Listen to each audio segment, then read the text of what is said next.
John 11. Now a man named Lazarus was sick. He was from Bethany, the village of Mary, and her sister Martha. This Mary, whose brother Lazarus now lay sick, was the same one who poured perfume on the Lord and wiped his feet with her hair. So the sisters sent word to Jesus, "Lord, the one you love is sick." When he heard this, Jesus said, "This sickness will not end in death. No, it is for God's glory, so that God's Son may be glorified through it." Now Jesus loved Martha and her sister and Lazarus. So when he heard that Lazarus was sick, he stayed where he was 2 more days. And then he said to his disciples, "Let us go back to Judea." "But Rabbi," they said, "a short while ago the Jews there tried to stone you, and yet you are going back." Jesus answered, "Are there not 12 hours of daylight? Anyone who walks in the daytime will not stumble, for they see by this world's light. It is when a person walks at night that they stumble, for they have no light."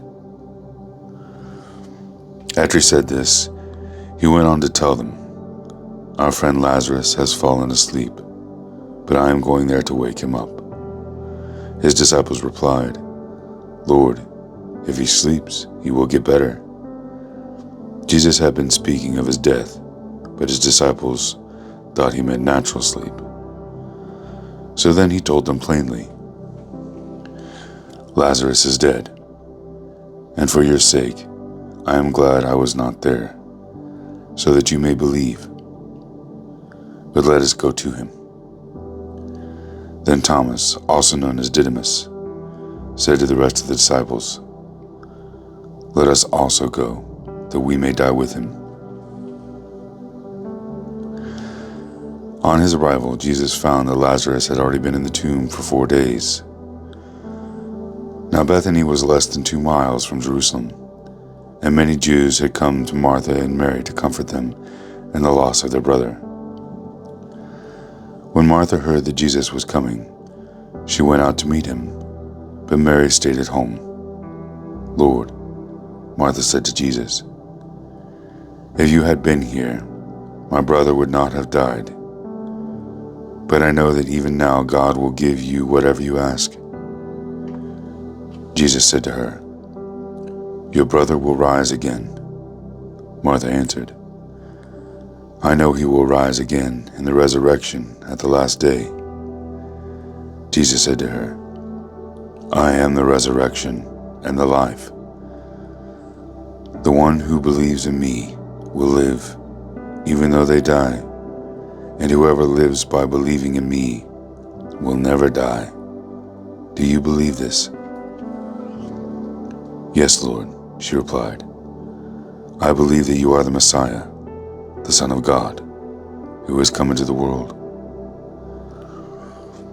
After she had said this, she went back and called her sister Mary aside. "The teacher is here," she said, "and is asking for you." When Mary heard this, she got up quickly and went to him. Now Jesus had not yet entered the village, but was still at the place where Martha had met him. When the Jews had been with Martha in the house, comforting her, and noticed how quickly she got up and went out, they followed her, supposing she was going to the tomb to mourn there. When Mary reached the place where Jesus was and saw him, she fell at his feet and said, "Lord, if you had been here, my brother would not have died." When Jesus saw her weeping, and the Jews who had come along with her also weeping, he was deeply moved in spirit and troubled. "Where have you laid him?" he asked. "Come and see, Lord," they replied. Jesus wept.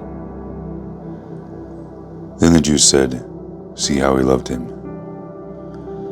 But some of them said, "Could not he who opened the eyes of the blind man have kept this man from dying?" Jesus, once more deeply moved, came to the tomb. It was a cave with a stone laid across the entrance. "Take away the stone," he said. "But Lord," Martha said, the sister of the dead man, "by this time there is a bad odor, for he has been there for 4 days." Then Jesus said, "Did I not tell you that if you believe, you will see the glory of God?" So they took away the stone. Then Jesus looked up and said, "Father, I thank you that you have heard me. I knew that you always hear me, but I said this for the benefit of the people standing here, that they may believe that you sent me." When he said this, Jesus called in a loud voice, "Lazarus, come out." The dead man came out, his hands and feet wrapped with strips of linen and a cloth around his face. Jesus said to them, "Take off the grave clothes and let him go."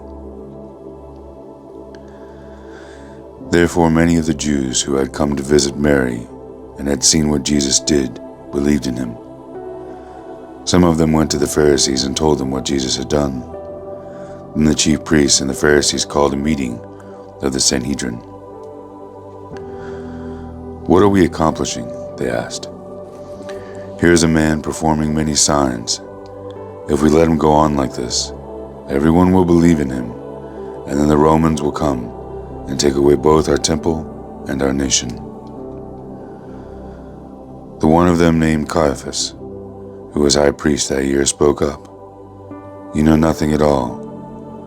You do not realize that it is better for you that one man die for the people than that the whole nation perish." He did not say this on his own.